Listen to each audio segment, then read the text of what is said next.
fossil fuels? Oxygen. Can they relate to one another? Let's go find out.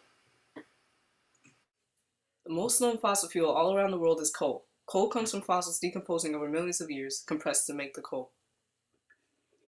Coal is burned to produce oil. The heat from the burning coal makes water in the coal plant change to steam. The steam then goes to a turbine, then a generator, and is turned to electrical energy.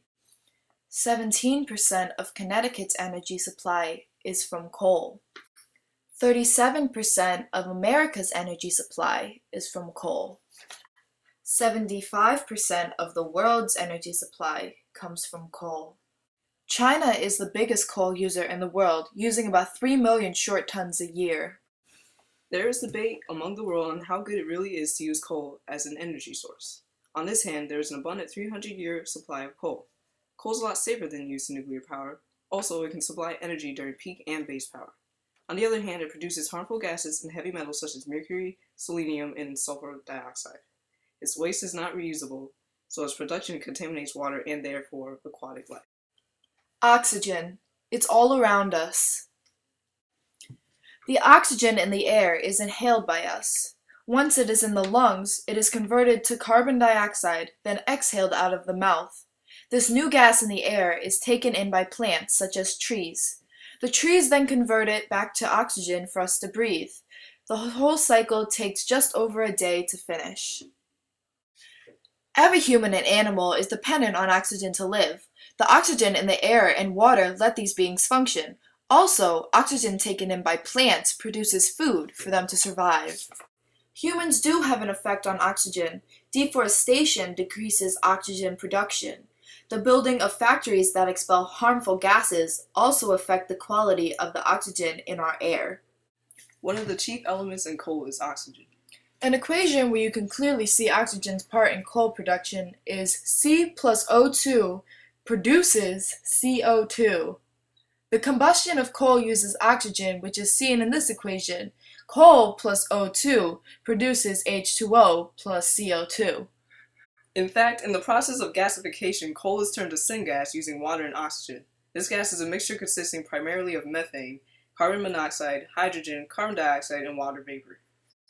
Not only does the combustion of coal use oxygen, coal has oxygen within it.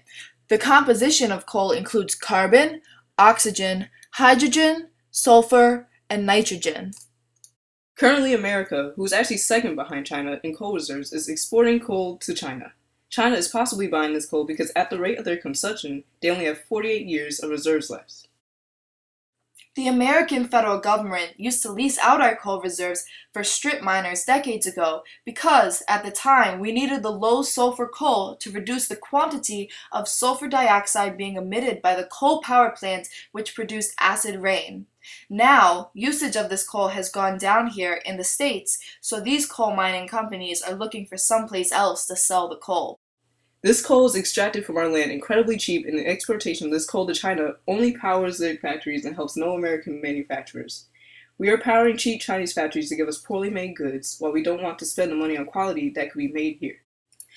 The cheapness of the extraction is unfair to taxpayers as, over the last 30 years, taxpayers have been deprived of over $1 billion annually due to the government's failure to correctly put the coal at its fair market value. We are able to strip mine coal for less than $10 a ton and sell it in Asia for 10 times that amount. These Asian countries are not as worried as we are of climate change due to their loose pollution regulations, but by selling them this coal, we are only influencing this impending disaster further. In the end, we are left wondering if our health or our wealth is more important. Coal output in America soared until 1918. The Great Depression lowered demand for coal fuel in the 1930s.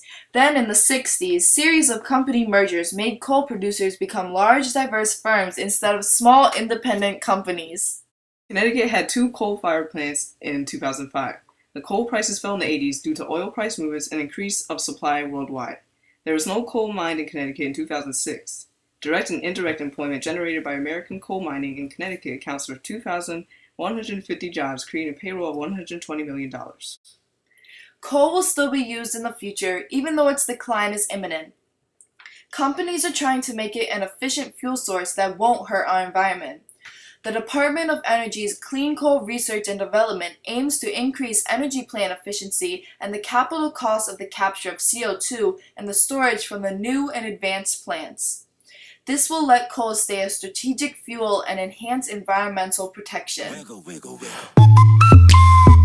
Wiggle, wiggle, wiggle. Wiggle, wiggle, wiggle.